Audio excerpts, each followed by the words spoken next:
Hello दोस्तों, आज की स्टोरी में हम बात करने वाले हैं जिन के बारे में। ऊपर वाले ने हम इंसानों को मिट्टी और पानी से बनाया है, वहीं दूसरी तरफ जिन्नात या जिन को बिना धुए वाले आग से बनाया है। इसलिए बहुत से लोग कहते हैं कि आप जिन को देख नहीं सकते, सिर्फ उन्हें महसूस या उन्हें सुन सकते। ये कहानी एक छोटे बच्चे की है जिसके साथ कुछ ऐसी इंसिडेंट्स हुई हैं जिससे उस बच्चे का मन आज भी बहुत डरा रहता है। इंडिया के हर एक कोने में हज़ारों मिस्ट्रीज़ सालों से दफन है।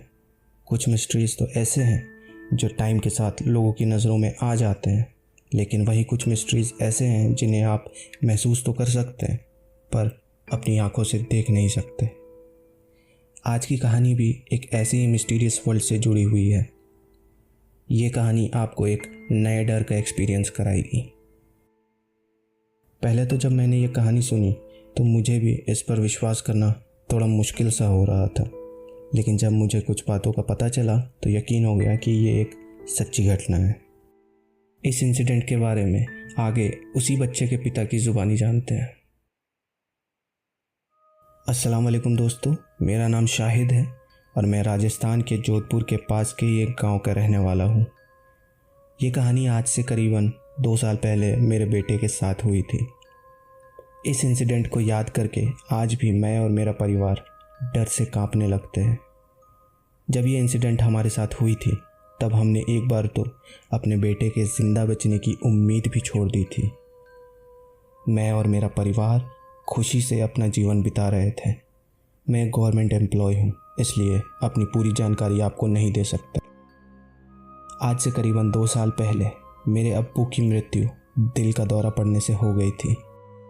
मेरे बेटे की उम्र उस समय करीबन 3 साल की थी और वो अपने दादा से बहुत लगाव रखता था। जब तक मेरे अब्बू ज़िंदा थे मेरा बेटा दिन भर उन्हीं के साथ रहता था। मेरे अब्बू भी उससे बहुत प्यार करते थे। एक दिन रात में अचानक से अब्बू ने मुझे आवाज़ लगाई और जब मैंने उनके कमरे में जाकर देखा तो वो अपने सीने पर हाथ रखकर दर्द से ज़ोर ज़ोर से तड़प रहे थे। मैंने उन्हें जल्दी से ट्रीटमेंट के लिए हॉस्पिटल पहुंचाया। हॉस्पिटल में डॉक्टर ने उन्हें देखकर ही कह दिया कि उनकी मौत हो चुकी है। ये सदमा हम सब के लिए बर्दाश्त करना बहुत मुश्किल सा हो रहा था, लेकिन ऊपर वाले की इच्छा के आगे किसकी चलती है। मैंने यही मानकर अपने मन को दिलासा दिया कि उनकी इस धरती पर उम्र इतनी ही थी। वो इस दुनिया से अपने शरीर को ही तो छोड़कर गए हैं, पर उनकी आत्मा तो अभी भी हमारे साथ ही होगी। मेरे परिवार का रो रो कर बुरा हाल था। मेरा बेटा फ़हीम भी बहुत मायूस सा हो गया था। उसे लग रहा था कि दादाजी अभी भी सो रहे हैं, थोड़ी देर में उठकर वो उसके साथ खेलने लग जाएंगे। उस मासूम को क्या पता था कि अब उसके दादाजी कभी भी उसके साथ नहीं खेल सकते। मैंने अपने रिश्तेदारों को हॉस्पिटल से फ़ोन करके इन्फॉर्म कर दिया कि अब अब्बू नहीं रहे, जिससे मेरे कुछ रिश्तेदार वही हॉस्पिटल में ही आ गए थे। हम हॉस्पिटल से अब्बू की डेड बॉडी घर लेकर आए और उनके जनाजे की तैयारी करने लगे। रिश्तेदारों के आने के बाद हम अब्बू के जनाजे को कब्रिस्तान की ओर लेकर जाने की तैयारी करने लगे। मेरे अब्बू कई बार मुझसे मजाक मजाक में कहा करते थे कि जब मैं इस दुनिया से रुखसत हो जाऊं तो मुझे मिट्टी देने के लिए मेरे पोते को भी कब्रिस्तान साथ में ज़रूर लेकर आना। मैं अक्सर उनकी इस बात को गुस्से में टालकर उन्हें डांट दिया करता था कि आप ऐसी मनहूस बातें क्यों करते हो। आज वो अब इस दुनिया से ही चले गए तो उनकी बातें याद करके मेरा मन बहुत ज़्यादा दुखी हो गया था। अब उनके जनाजे को कब्रिस्तान ले जाने का समय हो चुका था। मेरे रिश्तेदार और जान पहचान वाले सारे उनके जनाजे के लिए मेरे घर पर इकट्ठा हो चुके थे। मुझे फ़हीम को जनाजे में ले जाने के लिए सभी रिश्तेदारों और जनाजे के लिए आए हुए लोगों ने मना भी किया, लेकिन मेरा मन नहीं माना, क्योंकि अब्बू की आखिरी इच्छा यही थी कि फ़हीम भी उनके जनाजे में कब्रिस्तान में जाकर उनको मिट्टी दे, जिससे शायद उनकी आत्मा को शांति मिलेगी। मैं फ़हीम को अपने साथ में कब्रिस्तान लेकर गया। वो बहुत मासूम था उस टाइम। जब अब्बू को कब्र में दफनाया जा रहा था तब मेरा बेटा बहुत ज़ोर ज़ोर से रोने लगा कि दादाजी को खड्डे में क्यों दफना रहे हो। पर मैंने उसे समझाने की कोशिश की कि अब तुम्हारे दादाजी इस दुनिया में नहीं रहे। कब्रिस्तान से आते आते हमें अंधेरा हो चुका था। घर आकर बाकी की रस्में अदा करके मैं अकेले में जाकर बैठ गया और रोने लगा।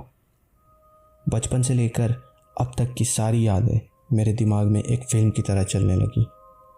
उसी रात जब फ़हीम अपनी मम्मी के साथ सो रहा था तो रात को वो अजीब अजीब सी आवाज़ें निकालने लगा। उसकी मम्मी बहुत ज़्यादा डर गई और उसने मुझे आवाज़ लगाई। मैंने जब जाकर देखा तो फ़हीम कुछ अजीब सी आवाज़ अपने मुंह से निकाल रहा था और साथ में नींद में ही कुछ अजीब सी हरकतें भी कर रहा था और लगातार छत की तरफ देख रहा था। मुझे लगा शायद ये अब्बू के जाने के कारण दुखी है, इसलिए ऐसी हरकतें कर रहा है। मैंने उसे प्यार से दोबारा सुला दिया। रात को करीबन 3 बजे के आसपास का समय था और मैंने देखा कि फ़हीम अचानक कुछ बड़बड़ाने लगा। उसकी आवाज़ बहुत भारी हो गई थी, जैसे कोई बुज़ुर्ग बात कर रहे हो। मुझे यह जानकर बहुत अजीब सा लगा कि एक 3 साल का बच्चा एक बुज़ुर्ग की तरह कैसे बात कर रहा है, और उसकी आवाज़ भी एक बुज़ुर्ग की हो गई थी, जिसे सुनकर मैं बहुत ज़्यादा डर गया था। घर में आए हुए बाकी रिश्तेदारों को मैंने बुलाया और फ़हीम के अजीब व्यवहार के बारे में बताया।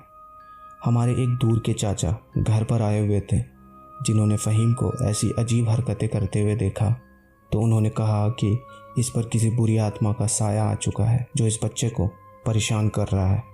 उन्होंने कुछ आयतें पढ़कर उसे शांत करने की कोशिश की, लेकिन फ़हीम ने उन्हें ज़ोर से थप्पड़ मारा कि वो दूर जाकर बेहोश होकर गिर गए। अब मेरे घर पर मौजूद सभी लोग इस बात से बहुत ज़्यादा चिंतित हो गए थे कि एक 3 साल के बच्चे में इतनी ताकत कहाँ से आ गई कि वो एक 55 साल के बुज़ुर्ग को एक थप्पड़ में ही बेहोश कर दे। अब मामला मुझे भी कुछ पेचीदा सा लगने लगा था। मैंने उसे नींद की गोली का एक टुकड़ा देकर सुला दिया और सुबह होने का इंतज़ार करने लगा। सुबह होते ही मैं पास ही के मस्जिद में जाकर मौलवी जी को हमारे घर पर ले आया। मौलवी जी ने भी जब फ़हीम से बात करने की कोशिश की तो उनका भी फ़हीम ने वही हाल किया जो रात को चाचा जी का किया था। सभी घर वालों के ये बात समझ से बाहर हो चुकी थी कि आखिर फ़हीम के साथ हुआ क्या। कुछ लोगों ने बताया कि शायद कब्रिस्तान में जाने के कारण बच्चा है, इसलिए उसके साथ कोई बुरी आत्मा आ गई होगी और वो उसे शायद परेशान कर रही है। दोस्तों, आपको क्या लगता है फ़हीम के साथ क्या हुआ था? अपनी राय हमें कमेंट सेक्शन में ज़रूर बताएं।